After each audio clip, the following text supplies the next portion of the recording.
This is TWiT. New York Times article today in the Sunday Times, Toy Talk is creating a Barbie that will talk back to kids. There's Oren Jacob right there. Fascinating. What they're saying is that kids today, not high school kids, younger kids, are used to talking to their gadgets and them talking back. This is part of how they have grown up. So for them, the idea of a Barbie that can have a conversation, this is not a pull the string, feed me, Barbie. This is a Barbie that will have a conversation like Siri will. It will analyze the speech and produce relevant responses. Hello Barbie is a Wi-Fi enabled Barbie which comes out this fall. What do you think? I love it and I hate it. On the one hand, I love it. No, hear me out. So on the one hand, I really like it because I think that it makes sense for the way kids play with toys, right? They talk to them and they have these conversations. Right. And to be able to have a toy and have this smart interactivity where you can get intelligent things back, I would have loved this as a kid. I think that's awesome. The thing that concerns me, and I know this is a weird thing, but in their privacy policy, basically because they record the data, the parents have permission to go through and listen to everything that the kid has told. And by the way, that's where we get these recordings from, is their parents. Right. Yeah. And exactly. And I don't know. There's something creepy to me about the fact that if I'm a kid and I'm talking to my toy, that my parents could be spying on me and listening to what I'm saying. I mean, on the one hand, I understand you want things for safety and precaution. But on the other hand, like sometimes kids talk to their toys about things they might not want to talk to their parents about. And I don't know. I'm thinking back to me if I were a little girl, if I would have wanted my parents to know everything I did with my Barbie dolls. To be perfectly honest, no, I wouldn't have wanted them to know. Didn't you with your Barbie dolls have conversations? You would talk to them, but Barbie would talk to Ken. And yes. I'd entire soap operas. I would recreate Melrose Place with my Barbie dolls all the time. I would recreate The Young and the Restless and Melrose Place with my Barbie dolls and would have full conversations and love triangles, the whole works. I don't know if I would have wanted my parents to know I didn't think of that. What I was doing at 9 years old was, making my Barbie dolls have sex with each other and steal each other's boyfriends. I don't know if I would want that to be. I'm just being honest. I don't know if I would. I'm be glad they know with that. now. Well, then they don't care now. But but at the time, at the time they would have freaked out. Exactly. And it was just healthy expression of me, living out my goal of being a TV writer or something. And so I don't know. I love it, but I am a little concerned with the privacy policy, which I know they're doing for the right reasons. But I'm kind of concerned with the idea that the parents can just kind of listen to everything their kids are doing with their toys. To me, that kind of, I don't know. That's my only qualm with it. Can I just say, as a parent, we would often sneak into the room and listen anyway. That's a good point. We just didn't have the capabilities that modern technology gives us to bug our children 24/7. Here's Hello Barbie. One thing, Barbie's been in trouble before for saying things like math is hard. Let's hope that they've gone beyond that. I love New York. Don't you? Tell me, what's your favorite part about the city? The food, the fashion, or the sights? Food, fashion, or sights? Food. We like the food in the restaurants. Wow, so this Barbie is working for the New York City Tourism Board.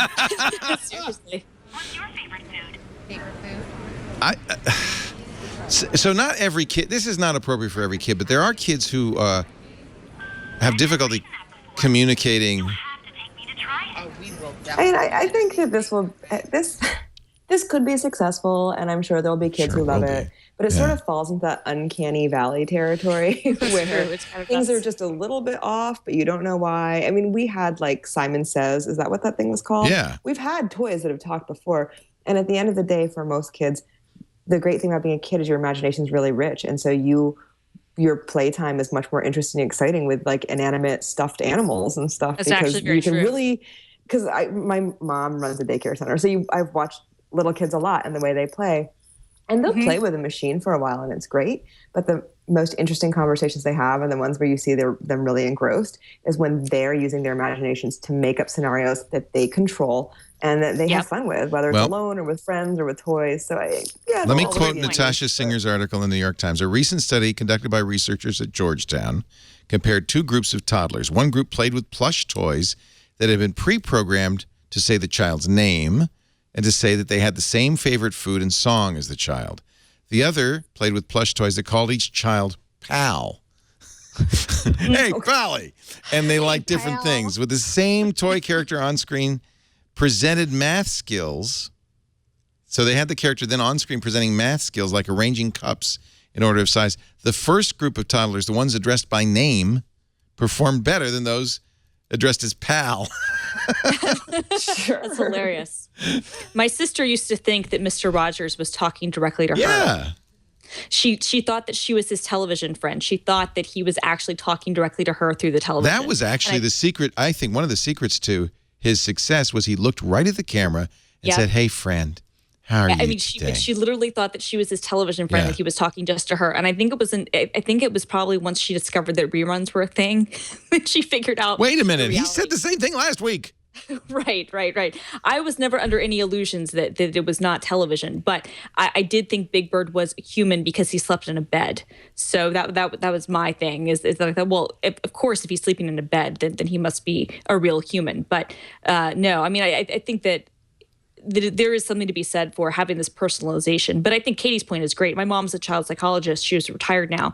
And yeah, the way kids play with things, and I've observed a little bit of that.